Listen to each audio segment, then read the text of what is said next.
Hi friends, मैं हूं आपका फ्रेंड नमीश निगोती एडवोकेट और आप देख रहे हैं मेरा YouTube channel legal advice for everyone. दोस्तों, आज के इस वीडियो में हम क्रिमिनल लॉ के 10 महत्वपूर्ण एक्ट्स के बारे में डिस्कस करेंगे।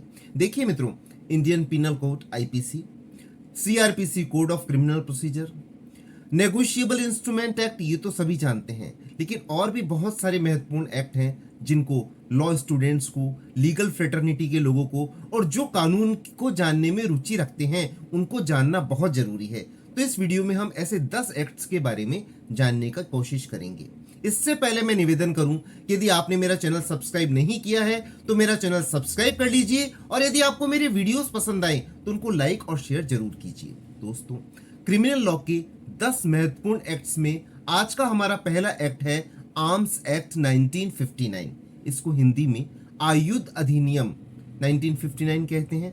हथियारों का रख रखाव, हथियारों का लाइसेंस कैसे मिलेगा, हथियारों के लाइसेंस के लिए कैसे आवेदन कर सकते हैं, कौन आदमी लाइसेंस लेकर हथियार रख सकता है, कौन आदमी हथियारों को खरीद बेच सकता है, ये सब इस एक्ट में डिस्कस किया जाता है।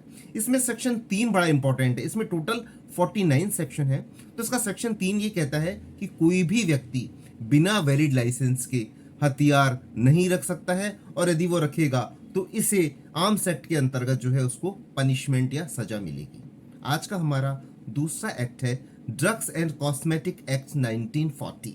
इसको हिंदी में औषधि एवं प्रसाधन सामग्री अधिनियम 1940 कहते हैं। इसमें टोटल 28 सेक्शन हैं। दवाइयों का लाइसेंस ड्रग्स का किसे मिलेगा, कौन इसको वितरित या डिस्ट्रीब्यूट कर सकेगा, एक्सपायरी दवा होने पर यदि कोई सेल करता है तो उसको सजा किस प्रावधान में मिलेगी, ये सारे बातें इस एक्ट में डिस्कस की जाती है। दवाइयों का पेटेंट भी जो है कौन सी कंपनी करवाएगी, कैसे करवाएगी, ये भी इस एक्ट में डिस्कस की जाती है। आज का हमारा तीसरा और बहुत महत्वपूर्ण एक्ट है जिसको सब जानते हैं, वो है कंटेम्प्ट ऑफ कोर्ट एक्ट 1971।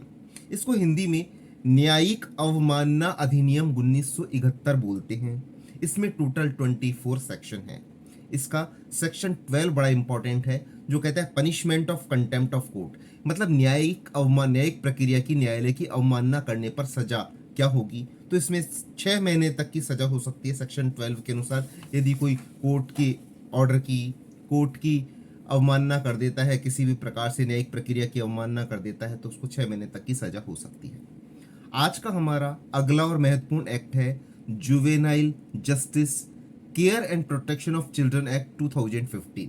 इसको हिंदी में किशोर न्याय बालकों की देखरेख और संरक्षण अधिनियम 2015 कहते हैं। इसमें टोटल 44 सेक्शन है।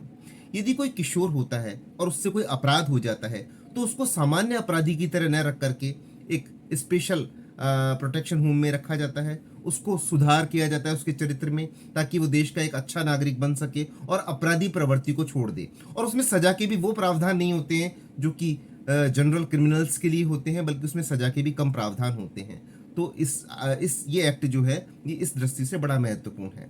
आज का हमारा अगला एक्ट है narcotic drugs and psychotropic substance act 1985। इसको हिंदी में कहते हैं नशीली दवाओं और मादक पदार्थ अधिनियम 1985। इसमें टोटल 36 सेक्शन है। इसको पॉपुलर नेम है इसका एनडीपीएस एक्ट। सब इसको एनडीपीएस एक्ट के नाम से ही जानते हैं। जैसे कोई भी मादक पदार्थ होते हैं, अफीम, चरस, गांजा, तो गवर्नमेंट कुछ लाइसेंस देती है। खेती करने के लिए भी कुछ अधिकृत व्यक्ति होते हैं, वो ही इसकी खेती कर सकते हैं, वो ही इसको बेच सकते हैं और इनको स्पेशल प्रयोजन के लिए ही खरीदा या बेचा जा सकता है।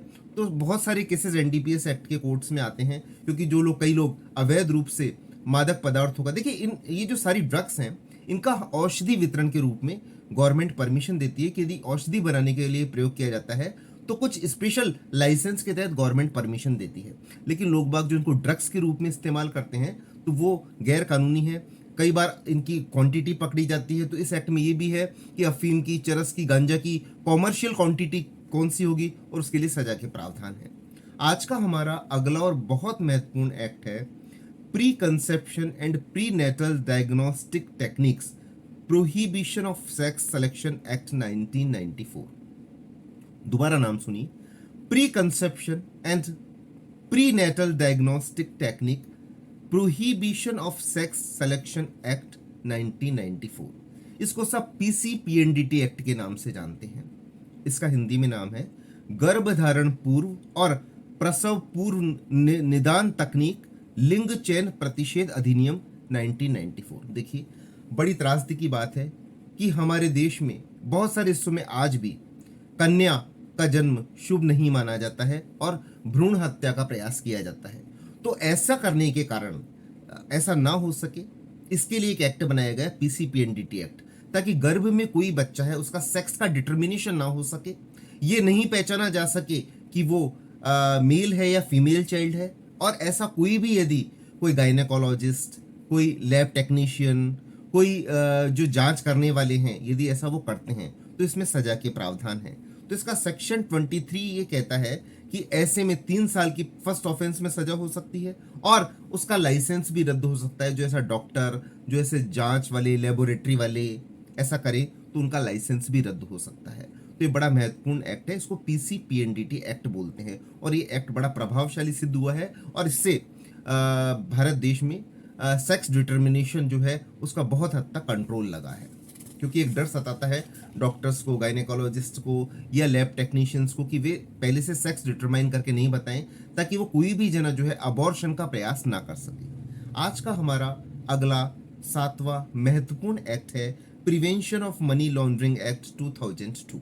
इसको हिंदी में धन शोधन निवारण अधिनियम 2002 कहते हैं। इसमें टोटल 41 सेक्शन है।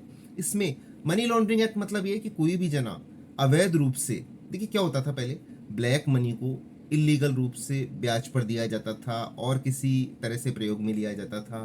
तो उस पर कंट्रोल करने के लिए prevention of money laundering act 2002 बनाया गया।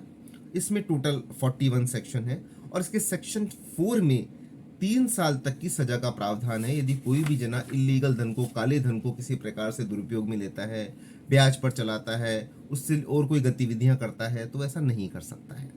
अब आज का हमारा अगला एक्ट है prohibition of child marriage act 2006। ये भी बड़ा महत्वपूर्ण एक्ट है। मैंने इस पे एक सेपरेट वीडियो भी बनाया है, उसका मैं लिंक शेयर करूंगा, आप लोग वो वीडियो जरूर देखना। इसको हिंदी में बाल विवाह प्रतिषेध अधिनियम 2006 कहते हैं। इसमें टोटल 21 सेक्शन है। इसमें सेक्शन 9, 10 और 11 बड़ा महत्वपूर्ण है। कोई भी मेल जो कि एडल्ट हो, वो छोटी फीमेल 21 साल से बड़ी उम्र का मेल हो, वो फीमेल जो माइनर उससे शादी करता है, या कोई समाज के व्यक्ति, माता पिता ऐसा करवाते हैं शादी, तो उनको सेक्शन 9 में, 10 में, 11 में, या इवन पंडित भी, इसमें पंडित भी इंक्लूड होते हैं, ऐसी शादी को करवाते हैं तो इसमें 2 साल तक की सजा के प्रावधान है और इससे बाल विवाह में बहुत हद तक रोक लगी है और ये एक्ट बहुत ही कारगर साबित हुआ है। कोई भी व्यक्ति यदि शिकायत कर दे कि देखिए वहाँ बाल विवाह हो रहा है, देखिए मैं एक बात मानता हूँ कि आज भी पूरी तरह बाल विवाह तो हमारे देश में नहीं रुका, लेकिन बहुत हद तक कंट्रोल इस कानून के डर से जरूर हुआ है। आज का हमारा अगला एक्ट है the standards of weights and measures enforcement act 1985। इसको हिंदी में कहते हैं बाट और माप मानक प्रवर्तन अधिनियम 1985।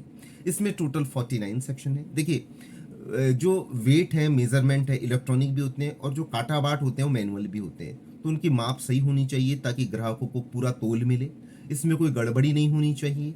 तो इसके लिए एक स्पेशल एक्ट बनाया गया the standards of weights and measures enforcement act 1985। ये बात अलग है कि ग्राहक बहुत कम जागरूक होते हैं, वो कहीं किसी स्टैंडर्ड की जगह उसको नहीं तुलवाते हैं, शिकायतें दुकानदार की नहीं करते हैं और दुकानदार के मीठे बोल में फंस जाते हैं।